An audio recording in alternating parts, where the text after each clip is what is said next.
रोहान, मैं चाहती हूँ कि शादी की तकरीब और शादी की सारी डेकोरेशन सब कुछ ऑफ वाइट कलर में हो। ठीक है मेरी जान, जैसा तुम चाहो। तुम भी तो अपनी राय दो, तुम्हें तो इस काम का बहुत एक्सपीरियंस है। तो फिर ऐसा करते हैं, जो किसी की शादी में ना हुआ हो कुछ नया करते हैं। आखिर हमारी शादी है। तुम खुश हो ना रोहान? बहुत ज्यादा।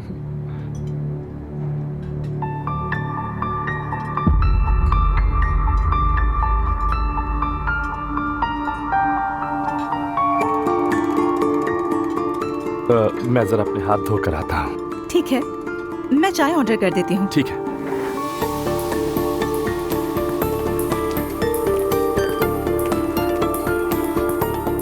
एक्सक्यूज मी, हमें 2 अच्छी सी चाय ऑर्डर करनी है।